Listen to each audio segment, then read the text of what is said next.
Bonjour et bienvenue dans les 4V, Anne Hidalgo. Merci à vous, Thomas Merci Soto. d'avoir accepté notre invitation, car vous parlez très peu. Alors autant vous dire qu'on a beaucoup de sujets à voir ensemble. Et on va commencer par celui qui nous concerne tous, ce sont les retraites, évidemment. Cette réforme des retraites voulue par le gouvernement, selon vous, elle est quoi? Elle est à garder, elle est à modifier, elle est à jeter?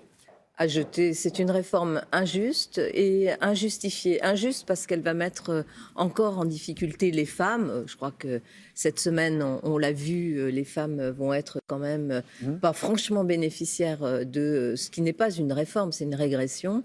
Injuste aussi parce qu'on continue à ne pas prendre en compte la pénibilité, les métiers difficiles.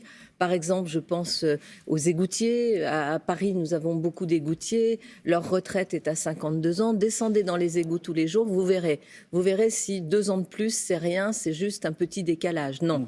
Donc il faut Donc vraiment... vous demandez le retrait de cette réforme? Moi, je demande qu'on... Et d'ailleurs, le corps lui-même, qui est le Conseil d'orientation des retraites, a contredit la Première ministre On lui fait dire lorsqu'elle un peu ce qu'on veut au corps. Non, non, Chacun prend le les patron chiffres comme il du veut. corps a dit les choses très clairement. Il n'y a pas une situation aujourd'hui de mise en danger du système. Il faut un système qui soit juste. Il faut bien sûr revoir notre système régulièrement.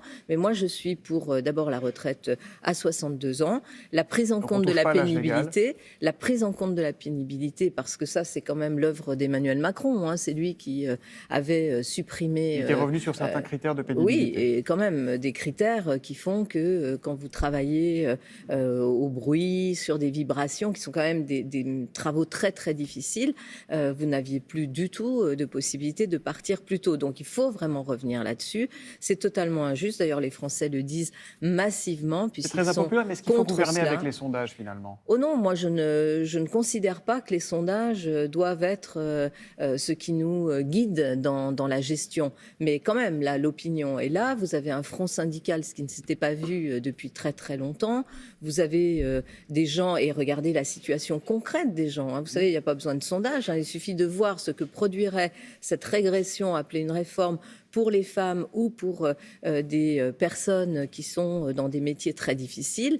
On sait aussi que l'espérance de vie en bonne santé dans notre pays n'est pas du tout, ne progresse pas. Elle n'est pas du tout au niveau de la Suède ou d'autres Concrètement, Anne pays. Hidalgo, Fabien Roussel, le communiste, il appelle les maires à fermer symboliquement leur mairie le 31 janvier, prochain jour de mobilisation à l'appel des syndicats.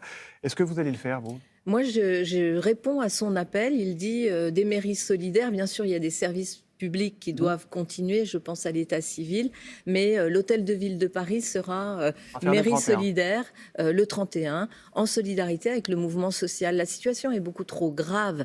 Vous savez, le système des retraites, c'est vraiment un acquis de l'après-guerre, un acquis du Conseil national de la résistance.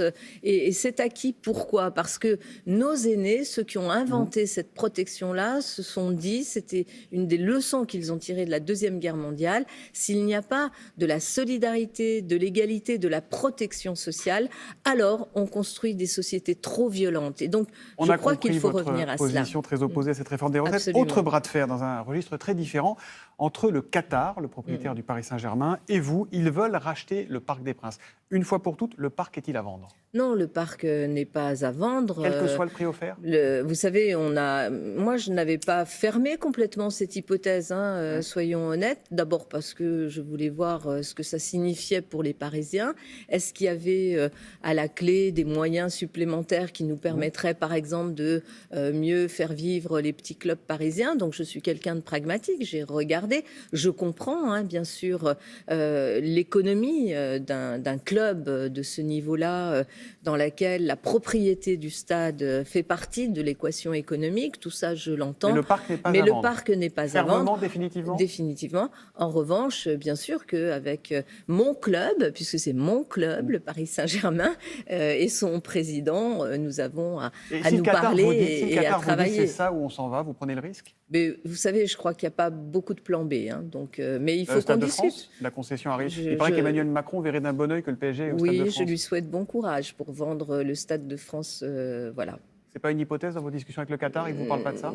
C'est une hypothèse qui est souvent évoquée dans les médias, mais je pense que ce n'est pas une hypothèse raisonnable. D'abord parce que le Stade de France accueille, au-delà, je dirais, de ce qu'il pourrait accueillir comme compétition liée à un club, doit accueillir aussi des compétitions de Donc, vous n'êtes pas rugby. inquiète, le PSG va rester au parc? C'est pas de l'inquiétude ou pas de l'inquiétude. Je pense qu'il faut sortir de cette situation.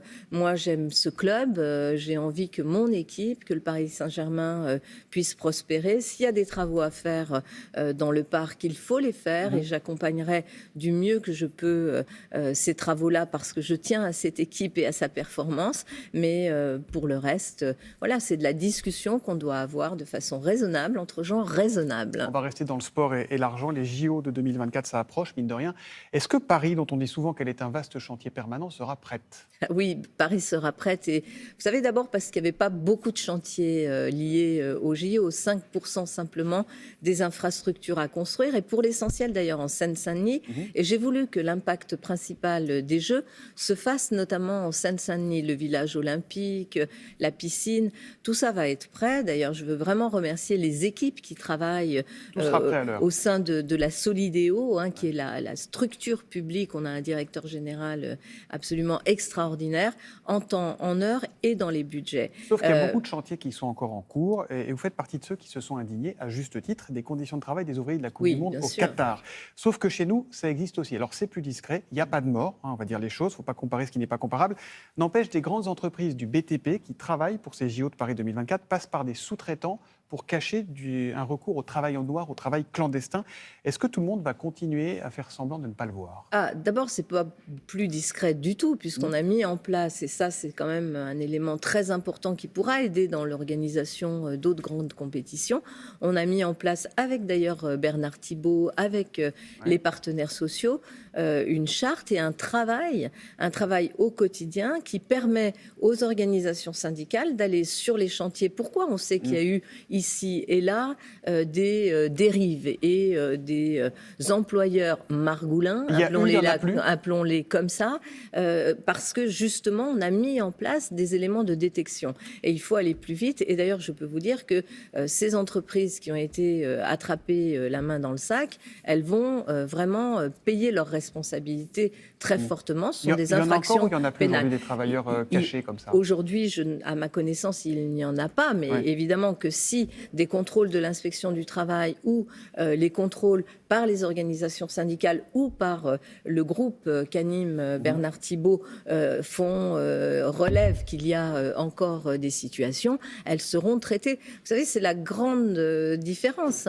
Et moi, j'ai tenu à ce que dans ces jeux, on soit fiers à l'arrivée, qu'il n'y ait pas de corruption. Donc on a mis en place tous, je dirais, les verrous juridiques dans la première loi olympique. Et Jean Castex, à l'époque, lorsqu'il était délégué interministériel aux Jeux olympiques et paralympiques, a beaucoup aidé en cela. Et puis on a mis en place aussi les procédures, les process permettant de connaître ces situations qui sont pleine inacceptables. Prise de conscience de la situation. Au croisement de la politique et du sport, le président Zelensky, le président ukrainien, a demandé à Emmanuel Macron qu'il n'y ait pas un seul athlète russe qui puisse participer à ces JO de Paris. Est-ce qu'il a raison ou est-ce qu'il ne faut pas tout mélanger?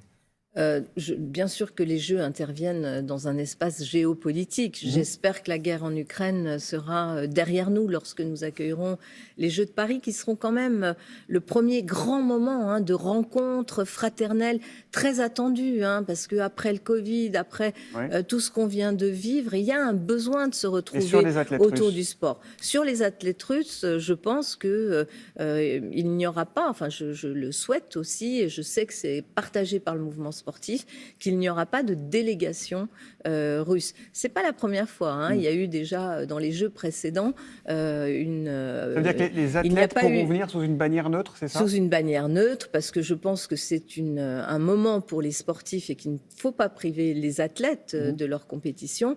Mais je pense et je plaide, comme une grande partie du mouvement sportif, pour qu'il n'y ait pas de délégation sous bannière russe. Est-ce qu'on pourra aller assister à ces Jeux Olympiques de Paris en trottinette électrique? Vous avez décidé de consulter les Parisiens sur le sujet.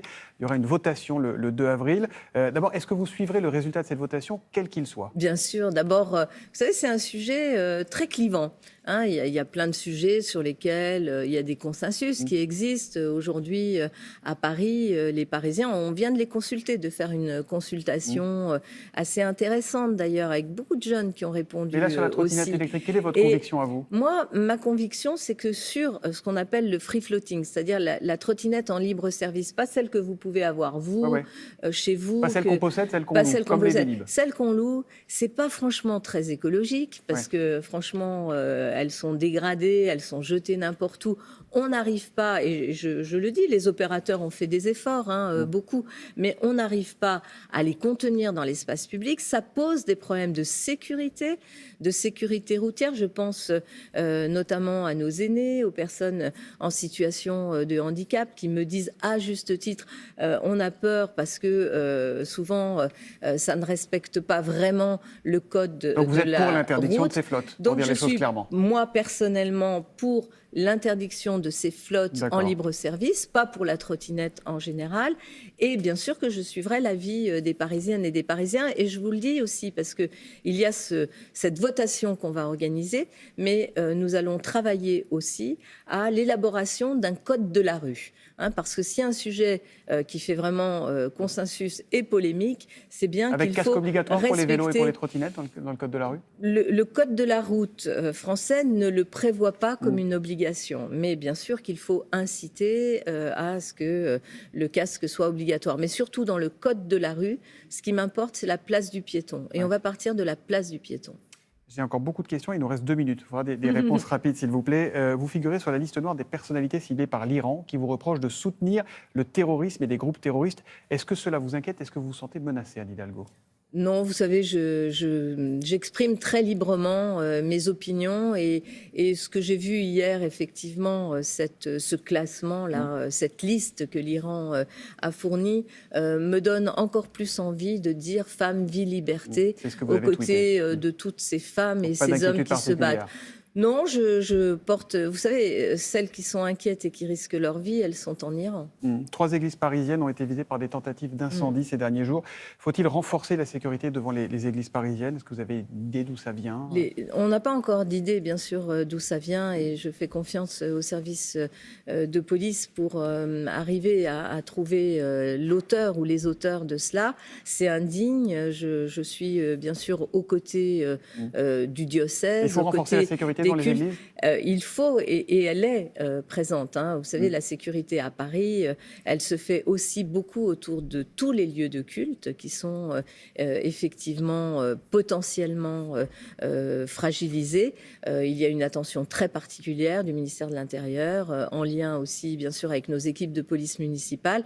Là, oui, dans ce moment particulier, il faut bien sûr renforcer cela, mais je dis ma solidarité à tous les fidèles qui fréquentent ces églises. À propos de solidarité, ce jeudi 26 janvier, c'est la nuit de la solidarité. Le but, c'est de décompter les personnes sans abri, de mieux les cerner pour essayer de mieux les aider. Il y en a combien à Paris? Est-ce qu'il y a encore des enfants des rues à Paris? Alors, il y a grosso modo, et on le saura ce soir, autour de 3000 personnes qui sont sans hébergement chaque soir. Mais surtout, et je veux le dire ici ce matin, je lance un cri d'alarme et je dis à l'État, ça n'est pas suffisant, ça n'est pas possible. Lundi soir, à Paris, il y avait 600 personnes, des familles, qui n'avaient pas d'hébergement, qui appelaient le 115, il n'y avait plus de place d'hébergement. Parmi ces personnes, 240 enfants. Hier, j'étais dans un gymnase dans le 5e arrondissement de Paris où on a des familles, des enfants, des bébés qui sont là depuis 5 mois, des jeunes adolescentes qui ne sont pas scolarisées. Je le dis, ça n'est pas digne. Je sais que c'est un effort, évidemment, mais il en va de nos valeurs et nous ne pouvons pas laisser ces enfants à la rue. Je veux, d'ailleurs, l'UNICEF dit qu'en France, ce sont 44 000 enfants qui vivent dans des conditions indignes. Je propose qu'on en fasse une grande cause. En tous les cas, c'est ce que je veux mettre en avant aujourd'hui avec cette nuit de la solidarité. Merci Anne Hidalgo. Il faut Merci. voter au PS ou pas? Parce qu'on ne sait pas faire une élection avec... Il reste 4 militants, mais il y a de la triche. Il faut revoter ou pas? Écoutez, c'est vraiment catastrophique, quoi. Et en plus, enfin, je suis choquée parce que on est beaucoup d'élus à organiser des élections. Une semaine après le vote, on est infoutus d'attester, et les autoproclamations, ça marche pas. Il n'y a pas de 36 000 Donc vous dites quoi, il faut solutions. revoter? Moi, je dis direction collégiale ou revoter. Voilà. Merci Anne Hidalgo d'être venue dans Merci à les vous. 4V ce matin. Merci beaucoup.